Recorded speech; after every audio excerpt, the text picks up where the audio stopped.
అందరికీ నమస్కారం. రాత్రే చెప్పా బంగారానికి జ్వరం వచ్చింది, పాపం ఈలోపు వెండి వచ్చింది పరామర్శించగా చెప్పేసి రా నువ్వు కూడా కూర్చో అని చెప్పేసి ఆ వెండి కూడా కూర్చుంది, జ్వరం అంటించిందని చెప్పాను. వెండి ఏంటి, వేడిని ఎక్కువ అబ్జర్వ్ చేసుకుంటుంది, ఓకేనా? అది గుడ్ కండక్టర్ వేడికి సంబంధించి. దాంతో బంగారాన్ని అంటుకున్న జ్వరం విషజ్వరంగా మారేసరికి అది కాస్త ఎక్కువ ఎఫెక్ట్ వెండికి కొట్టింది. ఇప్పుడు నేనున్నా, నాకు రెసిస్టెన్స్ పవర్ తక్కువ, ఓకే? దాంతో బయట ఎక్కడన్నా ఫర్ ఎగ్జాంపుల్ నాకు తెలిసిన వాళ్ళు ఆసుపత్రిలో ఉన్నారు, మ్యాక్సిమం ఆసుపత్రికి పోను, వీలైతే ఫోన్లో మాట్లాడితే అవసరం అయితే చేయాల్సింది చేస్తాను, అందుకైతే ఆసుపత్రి బయట వాళ్ళకి కాల్ చేసి పెడతాను. తప్పదంటే మాత్రం హాస్పిటల్ లోపలికి వెళ్తాను. నాకు ఎవరికైనా ఇన్ఫెక్షన్ ఉండి ఇదేద్దామని భయం అండ్ మోరవర్ అవుతుంది. సో వాట్ ఐఎమ్ సేయింగ్ సింపుల్గా, నిన్న బంగారం మార్నింగ్ పడింది, నైట్ పడింది, ఇప్పుడు వచ్చేసి ఏకంగా 22 క్యారెట్ గోల్డ్ 1800 రూపాయలు పడింది, 24 క్యారెట్ గోల్డ్ 1960 రూపాయలు పడింది 10 గ్రాములకి. దెన్ ఆటోమేటిక్గా ఏమన్నట్టు, ఇది వైరల్ ఫీవరా, టైఫాయిడా అంటే గట్టిగా పడిపోతుంది rate.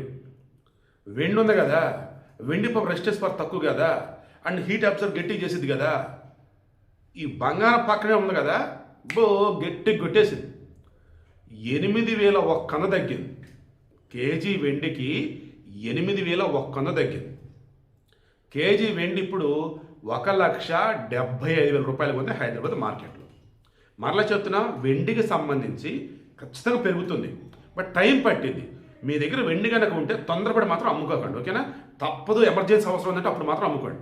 Coming to 22 carat gold ఈరోజు మార్కెట్లో 1,14,650 రూపాయలుగా ఉంది 10 గ్రాములు. 24 క్యారెట్ గోల్డ్ 1,25,080 రూపాయలుగా ఉంది. సో అది విషయం. మరి ఈలోపు వెండికి ఎవరన్నా ఇమ్మీడియట్గా ఏదైనా పెంచు బెటర్ వేలో ట్రీట్మెంట్ ఏమైనా ఇస్తే కోలుకొని బయటపడిద్దా బంగారం దగ్గర నుంచి దూరంగా. లేదు బంగారం బట్టి ఉందరా అంటే ఆ బంగారం రికవర్ అయితే ఇప్పుడు దీనికి రికవర్ అవ్వచ్చు. చూద్దాం, ఈవినింగ్ కొంచెం అటు ఇటు చేంజెస్ అవ్వచ్చు. ఇంకా రేపటికైతే మాత్రం గట్టిగానే పెరగటమా తగ్గడం అనేది డిసైడ్ అయితే నేను అనుకుంటున్నా. ఎనీవే, బంగారానికి అయితే ప్రజెంట్ వైరల్ ఫీవరు తగ్గిద్దా పెరిగిద్దా అనేది ఈరోజు డిసైడ్ అయింది.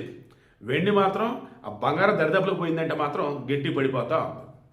నిన్ననే కదా పాపం, నిన్న మొన్న 9,000 పెరిగింది వెండి, మళ్ళీ ఢమాలు పడిపోయింది.